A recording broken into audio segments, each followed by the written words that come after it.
Je ne m'attendais jamais à la revoir. Et pourtant, elle était là, Imani, la femme qui avait volé mon cœur il y a 10 ans, en train de servir des boissons à mon propre dîner de fiançailles. Nos regards se sont croisés à travers la salle. Et soudain, ma vie parfaite avec ma riche fiancée m'a semblé être la plus grande erreur que j'ai jamais commise. Si vous vous êtes déjà demandé si le destin offre des secondes chances, restez avec moi jusqu'à la fin. Je vous promets que ce qui s'est passé ensuite a tout changé dans ma vision de l'amour, de la loyauté et de ce qui compte vraiment.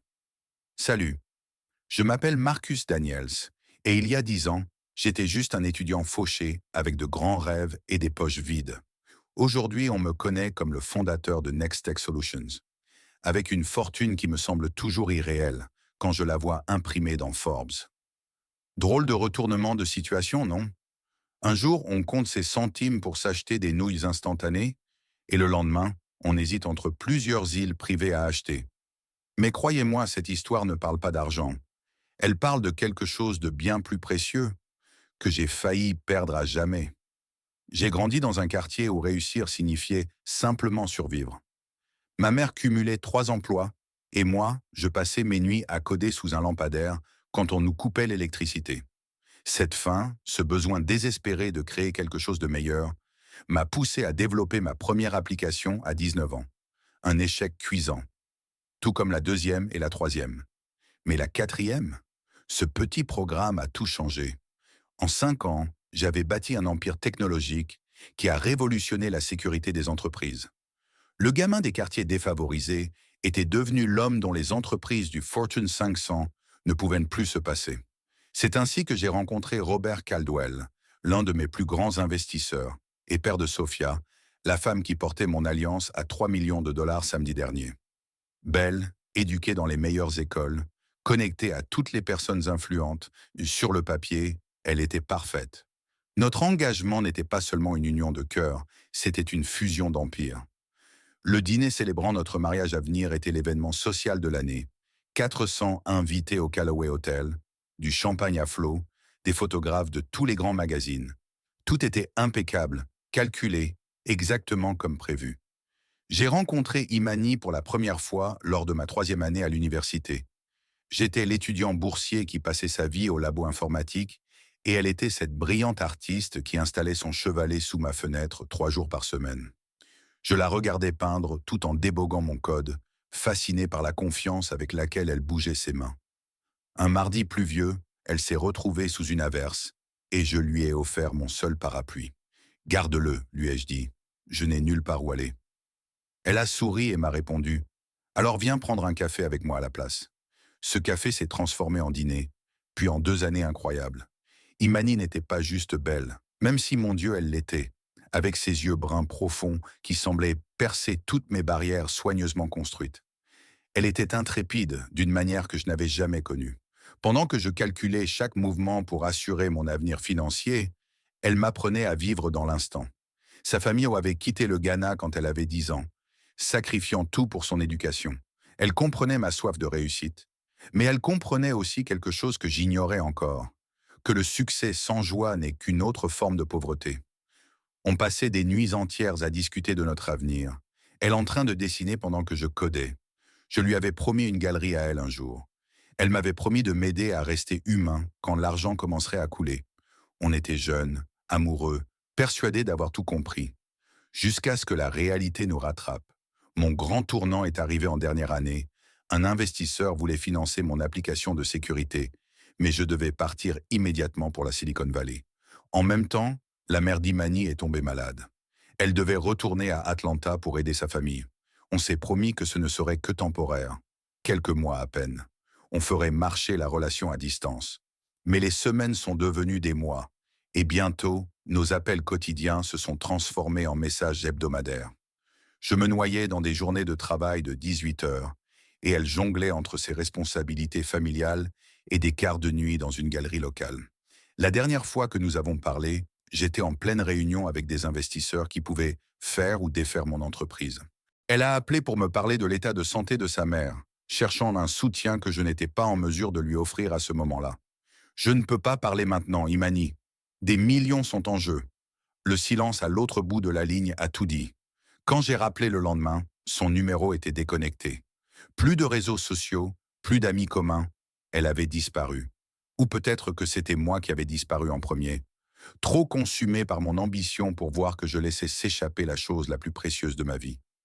Je me suis convaincu que c'était pour le mieux, que nous voulions des choses différentes, que quelqu'un comme elle, passionné, artistique, attaché à sa famille, ne ferait que me ralentir dans la construction de mon empire. Je me suis plongé dans le travail et j'ai enterré son souvenir avec. Enfin, c'est ce que je croyais. Jusqu'à ce que je la revoie, servant du champagne à ma future belle famille avec ces mêmes mains confiantes dont je me souvenais si bien. 10 ans plus tard, ma vie était devenue méconnaissable pour le gamin affamé avec un parapluie. Nextech Solutions est devenu public 3 ans après son lancement, faisant de moi un milliardaire du jour au lendemain. Notre logiciel de sécurité protège aujourd'hui 80% des entreprises du Fortune 500 et mon visage a fait la couverture de tous les magazines économiques dignes de ce nom. J'ai acheté un manoir à Beverly Hills pour ma mère, créé des centres technologiques dans des communautés défavorisées et accumulé une fortune suffisante pour plusieurs vies. Selon tous les critères mesurables, j'avais réussi. Le succès attire le succès, et bientôt, je fréquentais des cercles où les noms de famille remontaient à des siècles, et où une poignée de mains scellait des contrats de 100 millions de dollars. C'est ainsi que j'ai rencontré Sophia Caldwell, lors d'un gala de charité où j'avais fait un don de 10 millions, presque sans y penser. Elle était élégante, raffinée, avec cette beauté sophistiquée qui vient de générations de privilèges. Son père, Robert Caldwell, dirigeait l'un des plus grands fonds d'investissement de la côte Est et cherchait à élargir son portefeuille technologique. Notre relation s'est développée avec la précision d'une fusion d'entreprises, dîners dans des restaurants exclusifs, week-ends sur des îles privées, conversations qui n'allaient jamais vraiment en profondeur. Quand j'ai fait ma demande 6 mois plus tard, le diamant était parfait, le moment immortalisé pour les réseaux sociaux et le communiqué de presse envoyé avant même qu'elle ait dit oui. Je me suis convaincu que c'était ça, grandir, que la partie de moi qui rêvait avec passion appartenait au passé, immature. Cette alliance calculée était l'étape logique suivante de mon ascension. Sophia comprenait le monde dans lequel j'évoluais désormais. Elle savait naviguer les complexités sociales que je n'avais jamais tout à fait maîtrisées, malgré mes milliards. Nous formions un couple rationnel, comme des actifs complémentaires dans un portefeuille diversifié. Le dîner de fiançailles devait être l'événement mondain de la saison. 400 invités, un chef renommé venu tout droit de Paris, des compositions florales coûtant plus cher que mon premier appartement. Ce soir-là, debout dans mon penthouse, ajustant mon smoking sur mesure qui valait plus que le salaire annuel de ma mère quand j'étais enfant, je n'ai rien ressenti. Juste l'écho creux d'une réussite sans substance. Mais j'ai repoussé ce sentiment. Ce vide était sûrement normal, me suis-je dit. Juste une angoisse passagère avant le mariage, et non le signal d'alarme d'une vie bâtie sur des fondations erronées. Lorsque mon chauffeur s'est arrêté devant le Callaway, les photographes bordèrent le tapis rouge. Sophia était déjà à l'intérieur, supervisant les derniers détails avec une précision militaire. J'ai affiché mon sourire médiatique et suis entré, prêt à jouer mon rôle dans la soirée parfaite que nous avions orchestrée. Jamais je n'aurais imaginé que le destin avait prévu tout autre chose, que mon monde soigneusement construit allait entrer en collision avec la seule chose vraie que j'avais laissée derrière moi. La grande salle de bal du Callaway scintillait comme un décor de conte de fées, lustres en cristal, orchidées blanches tombant du plafond jusqu'au sol, fontaines de champagne captant la lumière. Sophia avait dépassé toutes les attentes. Elle flottait parmi les invités dans une robe de créateur, recevant les félicitations avec une grâce maîtrisée.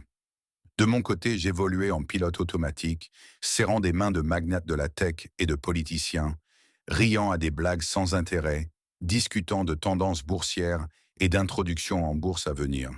Une performance que j'avais peaufinée au fil des années, présent sans vraiment l'être. J'étais en pleine conversation avec un sénateur quand je l'ai aperçu pour la première fois. Juste un profil au départ, une serveuse se déplaçant efficacement parmi les invités, un plateau de coupe de champagne en main. Quelque chose dans sa démarche a capté mon attention, une élégance naturelle, en total décalage avec la chorégraphie figée de la salle. Lorsqu'elle s'est tournée, le temps s'est complètement arrêté. Imani. Ses cheveux étaient différents, coiffés en tresses, soignés, au lieu des boucles sauvages dont je me souvenais. Mais ses yeux, je les aurais reconnus entre mille. Nos regards se sont croisés à travers la foule, et soudain, les 10 années entre nous se sont volatilisées. J'ai oublié le sénateur, oublié ma fiancée, oublié jusqu'à mon propre nom. Pendant 3 battements de cœur, nous nous sommes juste fixés. J'ai vu le choc sur son visage, suivi de quelque chose de plus complexe, de la douleur peut-être, ou une colère soigneusement contenue. Puis son masque professionnel est retombé et elle s'est détournée, disparaissant dans l'office. Je me suis éclipsé si brusquement que du champagne a éclaboussé la robe d'une mondaine à côté de moi. Je n'ai même pas pris la peine de m'excuser. Mon cœur tambourinait dans ma poitrine tandis que je balayais la salle du regard, cherchant à la revoir. C'était impossible. Pas ce soir. Pas alors que tout était si parfaitement orchestré. Quelles étaient les chances?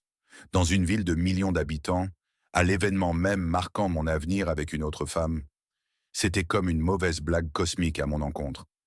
Je l'ai repéré à nouveau, servant des boissons à la mère de Sophia et à ses amis.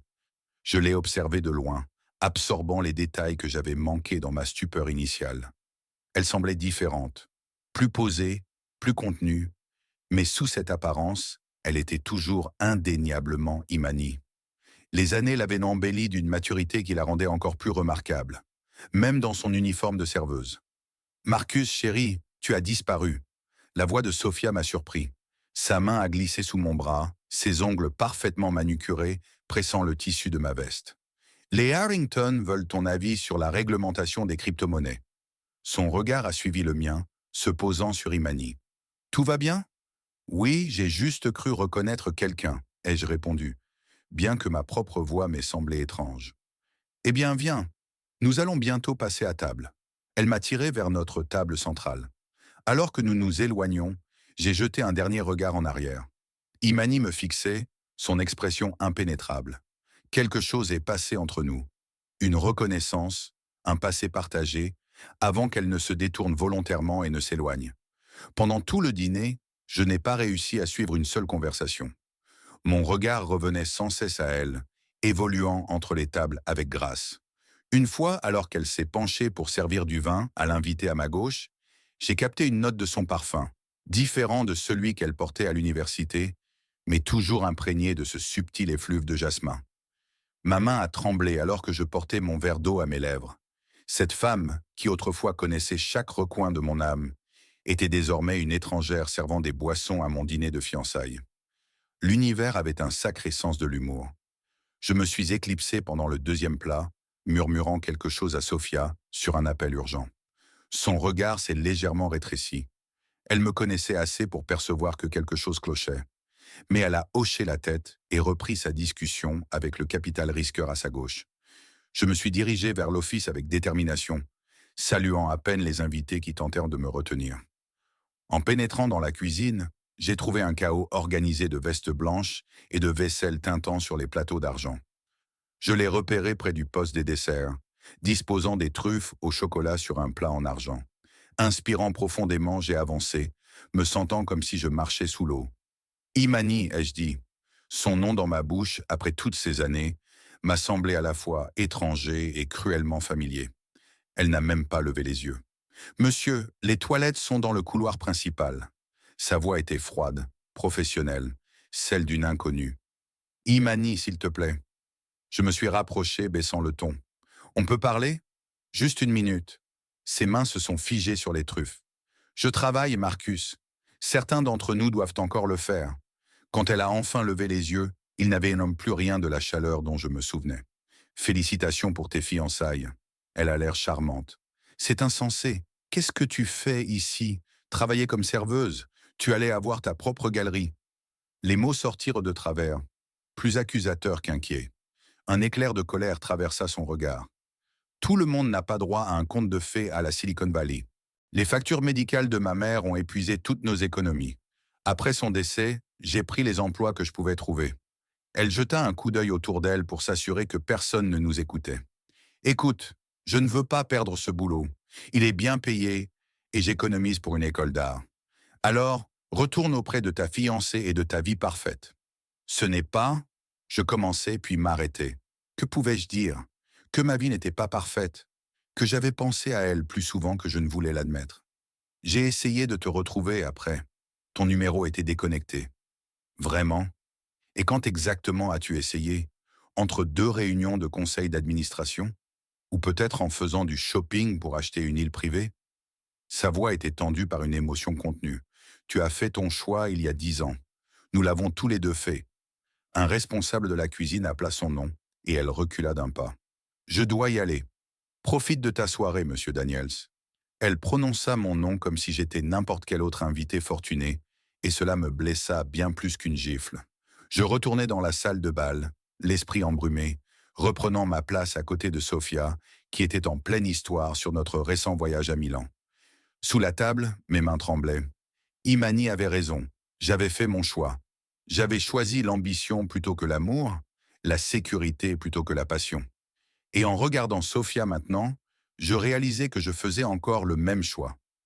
Notre relation était un arrangement commercial déguisé en romance, un partenariat d'actifs compatibles plutôt que d'âmes compatibles. Le reste du dîner passa dans un brouillard. Je répondis au bon moment, ris aux blagues attendues, mais mon esprit était ailleurs. Chaque fois qu'Imani entrait dans la pièce, je la sentais comme une présence physique. Une fois nos regards se croisèrent, et je vis quelque chose vaciller dans son expression.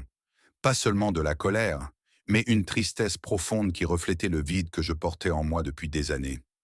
Alors que le dessert était servi, Sophia se pencha vers moi. Ton discours est dans 15 minutes. Tu te sens bien? Tu sembles distrait. Sa main couvrit la mienne, son anneau de diamant captant la lumière. Je vais bien, la rassurai-je. Un autre mensonge dans une soirée, dans une vie, soudain pleine de faux-semblants. Je réfléchissais juste à ce que je voulais dire. Et c'était vrai, mais pas dans le sens qu'elle attendait. Pour la première fois en 10 ans, je pensais à ce que je voulais vraiment, et cette réalisation ébranlait les fondations même de tout ce que j'avais construit. Le coordinateur de l'événement fit signe que l'heure des discours était venue.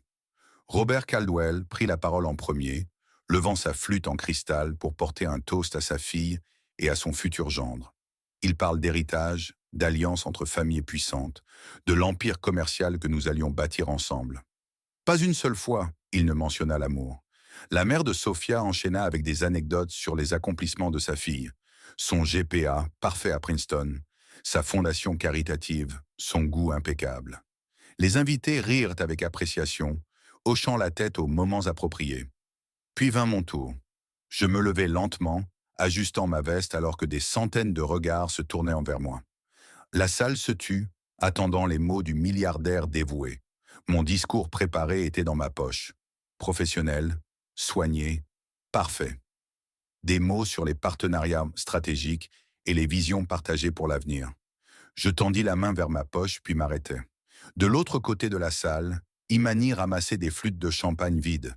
Elle évitait de me regarder, concentrée sur sa tâche, mais je percevais la tension dans ses épaules. Elle savait que je l'observais. Et soudain, avec une clarté cristalline, je compris ce qu'était devenu ma vie. Un plan d'affaires parfaitement exécuté, mais sans âme en son centre. J'avais préparé un discours, commençai-je, ma voix étonnamment stable malgré la tempête en moi. Sur le fait que Sophia et moi avons du sens ensemble. Et sur le papier, c'est vrai. Je regardais ma fiancée, dont l'expression passait déjà de l'anticipation plaisante à la confusion. Mais je ne suis pas une feuille de calcul, et elle non plus.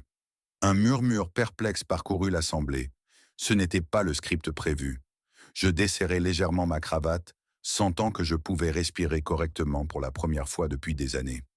Il y a 10 ans, j'ai fait un choix. J'ai choisi l'ambition plutôt que l'amour. Je me suis convaincu que c'était la bonne décision, que pour réussir dans ce monde, je devais laisser derrière moi les parties de moi qui étaient gênantes, désordonnées, réelles. Mes yeux retrouvèrent Imani.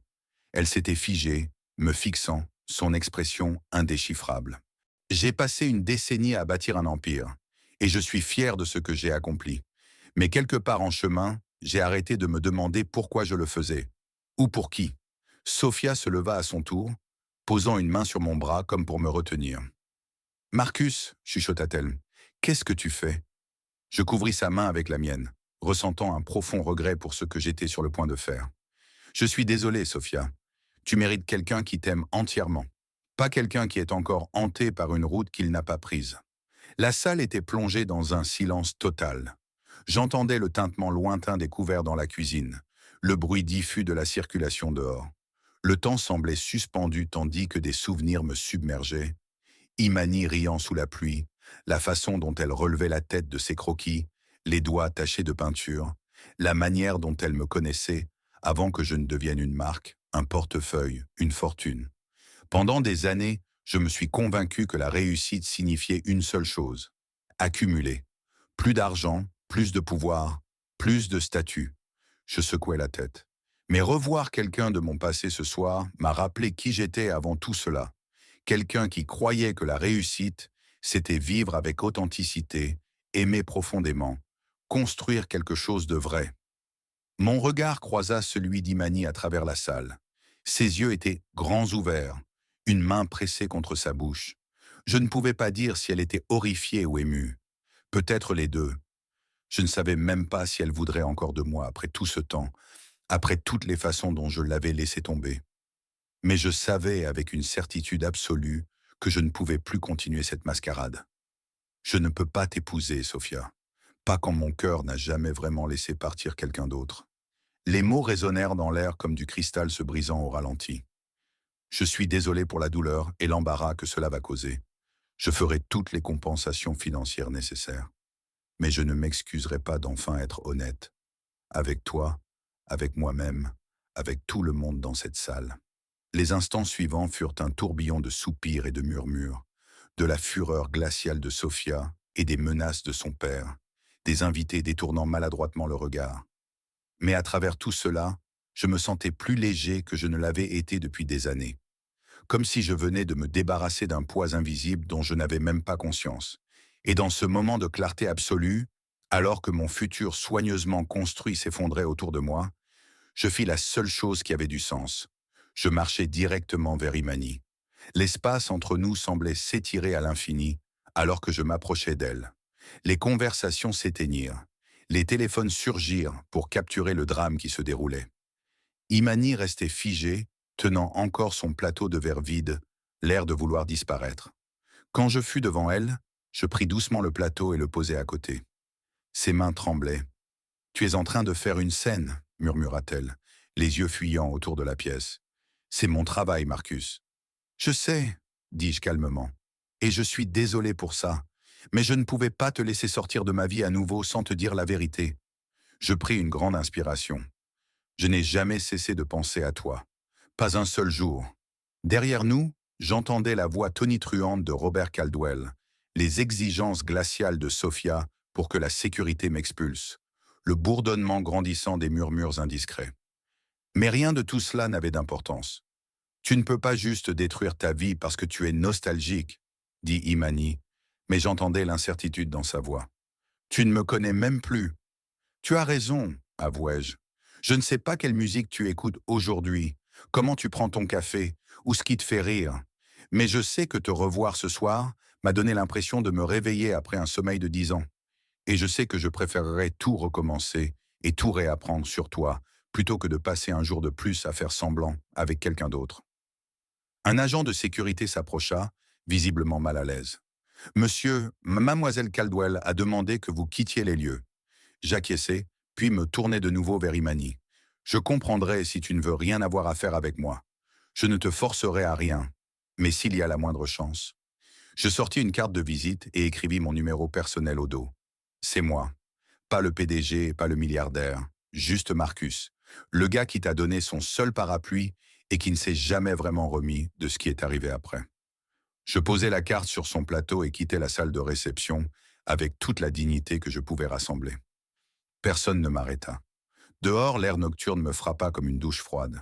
Je venais de faire exploser une fusion à plusieurs milliards de dollars, d'humilier l'une des familles les plus puissantes du pays et probablement de créer le plus gros scandale médiatique du lendemain. Et pourtant, je me sentais plus vivant que je ne l'avais été depuis des années. J'envoyai mon chauffeur chez lui et marchai pendant des heures à travers la ville, laissant l'ampleur de ce que je venais de faire s'imprégner en moi. Vers 3 heures du matin, debout sur un pont surplombant l'eau, Mon téléphone vibra avec un message d'un numéro inconnu. Je prends toujours mon café noir. Et je peins toujours les mardis près de la fenêtre. Ce n'était pas du pardon. Ce n'était pas une promesse. Mais c'était un début. Et parfois, c'est tout ce dont on a besoin. Juste assez de lumière pour voir la prochaine étape à franchir. C'était il y a 6 mois. Les tabloïds se sont régalés, bien sûr. Un milliardaire de la tech quitte une mondaine pour une serveuse, a fait les gros titres pendant des semaines. L'action de mon entreprise a subi un léger recul. Le père de Sophia a retiré ses investissements et s'est assuré que plusieurs portes se ferment devant moi. Mais pour chaque porte qui se fermait, une autre s'ouvrait, une qui menait à quelque chose d'authentique plutôt que simplement avantageux. Imani et moi n'avons pas précipité les choses. Nous avons commencé par un café, oui, elle le prend toujours noir, et de longues promenades où nous avons réappris à nous connaître. Elle n'est plus la même étudiante idéaliste en art que j'ai connue à l'université. La vie a durci certains de ses traits, lui a donné une résilience et une profondeur encore plus belle que la passion juvénile dont je me souvenais. Et je ne suis plus ce jeune ambitieux et insécure qui voulait à tout prix prouver sa valeur. Nous nous rencontrons en tant que personnes que nous sommes devenues et non les souvenirs que nous avons conservés. Elle travaille maintenant à temps partiel dans un centre d'art communautaire tout en terminant son diplôme. J'ai réduit mon rôle chez Nextech pour me concentrer sur notre fondation, qui finance l'éducation artistique dans les écoles défavorisées. Le mois dernier, nous avons inauguré une galerie présentant de jeunes artistes issus de quartiers comme celui où j'ai grandi. Voir Imani couper le ruban, entourée de jeunes talents qui me rappellent celle qu'elle était il y a 10 ans, m'a semblé plus gratifiant que n'importe quelle affaire que j'ai conclue. Nous sommes encore en train de nous découvrir, jour après jour, en reconstruisant une confiance brisée, en trouvant un nouveau terrain d'entente. Son appartement est petit mais baigné de lumière, et je m'y retrouve plus souvent que dans mon penthouse ces derniers temps. Parfois, elle peint pendant que je travaille à côté d'elle, comme à l'université. Certaines habitudes valent la peine d'être retrouvées. Je ne prétendrai pas que c'est facile. Le véritable amour l'est rarement. C'est compliqué, exigeant et demande un choix constant. Certains matins, je me réveille en regrettant la certitude de mon ancienne vie, la clarté des indicateurs de réussite, la simplicité des relations basées sur un intérêt mutuel plutôt que sur le terrain instable de la connexion authentique. Mais alors, Imani lève les yeux de sa toile, une trace de peinture sur la joue, et me sourit comme si je n'étais qu'un homme, ni un compte en banque, ni une marque, juste Marcus. Et je me rappelle pourquoi j'ai tout laissé derrière moi cette nuit-là. La vie ne nous offre pas toujours le timing parfait pour aimer. Parfois, il faut être assez courageux pour le choisir malgré tout. Si cette histoire vous a touché, abonnez-vous et partagez-la avec quelqu'un qui a besoin d'entendre qu'il n'est jamais trop tard pour le véritable amour. Et souvenez-vous, la décision la plus importante de votre vie peut survenir quand vous vous y attendez le moins. Lors de votre propre dîner de fiançailles, lorsque le passé et le présent s'entrechoquent et vous forcent à choisir qui vous voulez vraiment être. Le plus étrange, je ne suis plus un milliardaire, pas techniquement. La fondation et quelques mauvais investissements post-rupture m'ont fait descendre à quelques centaines de millions seulement. Imani m'en taquine parfois, m'appelle son entrepreneur en difficulté. Mais je ne me suis jamais senti aussi riche qu'aujourd'hui, en construisant quelque chose de réel avec quelqu'un qui m'aimait, avant que j'aie quoi que ce soit. C'est ça la vraie richesse. Elle ne se mesure pas en dollars, en contrats ou en statuts. Elle se compte en instants de connexion sincère, en courage de choisir l'authenticité, en soulagement d'être enfin vu pour ce que l'on est et aimé malgré tout.